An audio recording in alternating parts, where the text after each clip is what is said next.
Greetings nerdy list aficionados and welcome back. It's time for those couples that are blowing your mind, the hookups you didn't know about. We have more couples. Did you think I'd run out? We've only just begun. I'm Sasha and these are the top 10 superhero couples you won't believe exist part 3. We've got all kinds of couples. Deep loves, scandalous loves, smutty love, and passing in the night. We've got it all. Let's get started.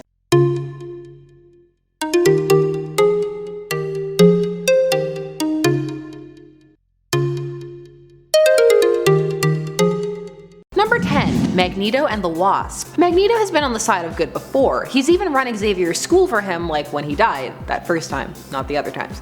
Sometimes. Their friendship is bizarre but strong, so he counts, even though in the arc where this happened, he was in more of an anti-hero mode. This occurred during the massively successful Marvel event Secret Wars, the first one from 1984, not the sequel or the new one from 2015. In this first one, a group of heroes and villains are suddenly plucked from existence and dumped onto a planet to duke it out, to battle each other and see who will win. And when they're grabbed, on the side of the heroes, Magneto is there, so hardly a reach, barely a stretch. So in Secret Wars, Magneto kidnaps Wasp by trapping her in a metal ball and taking her over to his base as he was driven out by the heroes at the start of the event because they didn't trust him.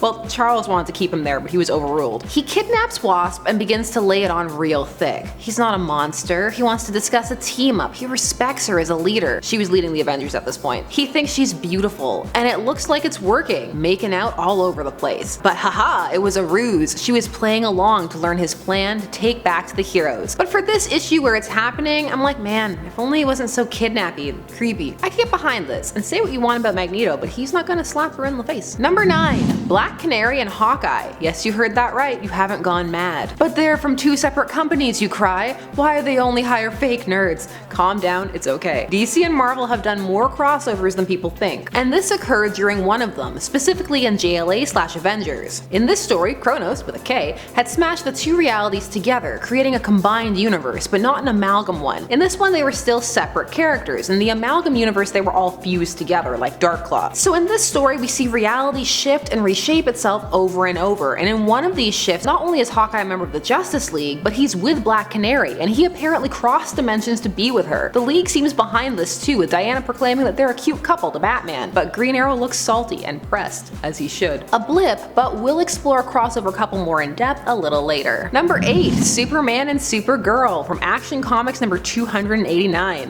from 1962. Kissin' Cousins, the comic. This is where Superman marries Supergirl, his cousin. Legit, I'm not making it up. So Superman in this issue is talking about how he would marry his cousin since it's legal on Krypton, and he for some reason cares about that even though he's lived his whole life on Earth with Earth values, but I digress, and he does bring up it's legal some places on Earth too. So he's been thinking about this. He actually tells Supergirl that if he ever were to get married, it would be to someone like her. Through Silver Age magic, he ends up on another Earth, and there meets a grown-up alternate version of his cousin named Luma Lanai, and she is super into the idea. And Clark, he can't resist someone with two L's in their name. Lois Lane, Lana Lang, Lex Luthor. Yeah, this comic has been pushed out of the minds of many readers, and Luma seems to have been permanently erased in Crisis. Sometimes they still bring this concept up, like them flirting, but stop. They're not Luke and Leia, please stop. Number 7. Wonder Girl and Robin. We're talking about Cassandra Sandsmark as Wonder Girl and Tim Drake as Robin. Now initially Wonder Girl was with Superboy, Connor Kent, the version that was Lex and Clark's son, well biologically at least, because he was made up of both of their DNA. But then Connor died, and Connor was also Tim's best friend, and so the two grieved together, and in their grief ended up seeking comfort in each other. Comfort that bloomed into a relationship, and a genuine one, a non-Connor wrapped up one. Though there was guilt, much guilt. Even more guilt when it turned out that like most people, Connor got better and came back, and his best friend was with his girlfriend.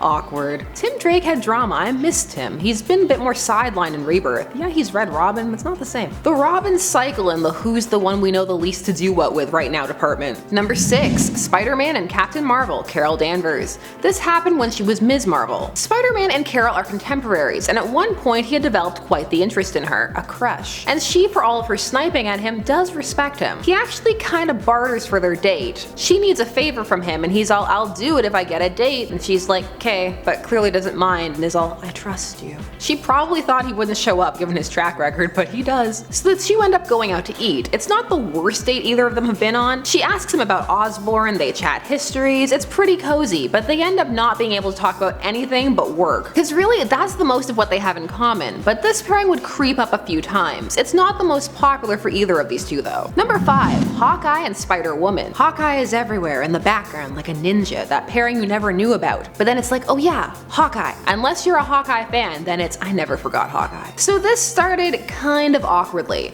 Spider-Woman was crushing on him, but he was married at the time. But when she learns he's not married, it's open season. Now's the time for Jessica Drew. The two strike up flirtation, and it's awkward and kinda cute. It even starts off with a hey. And if Into the Spider-Verse taught us anything, it's that when you use the hey, that's it, you're in. These two would hook up on a stakeout and they would get one of those steamy covers. You know, the one with the arms locked around each other, those types of deals. This would blossom into one of those banter-based couples that seemed to have a solid base. And it was an organic evolution. She saw, she liked, she waited till appropriate, she conquered. But like most things in comics, so few of these relationships last. No, Hawkeye is not Jessica Drew's baby daddy. Though that could have been cute. He could have had a not-so-secret plot twist for not doing my classic romance with Natasha family. What a mouthful. Number 4. Guy Gardner and Ice. So this was a big romance during the JLI run, that being the Justice League International. It started when Guy was injured and reverted back to his pre-brain damage personality, so it was really nice and sweet, and Ice was super into that. However, it didn't last, and he would go back to his more brash, abrasive personality, which while it may have been a hit with fans, was not that much one with Tora, and she tried to stick with him but found herself being drawn to Superman, who had that sweet personality she had first been drawn to in Guy, and it developed into a bit of a love triangle. I wouldn't want to compete with Clark Kent for the ladies. Have you seen his forehead curl? Perfection. Still, this romance is remembered fondly as a kind of mismatched pairing that fans still wish would have worked. Could they have found a way? Maybe. Number 3. Wolverine and Domino. This is a very physical thing. These two are drawn to each other on an animalistic, passionate level, and while at times they give in to these urges, there's lots of talk of him picking up on her scent,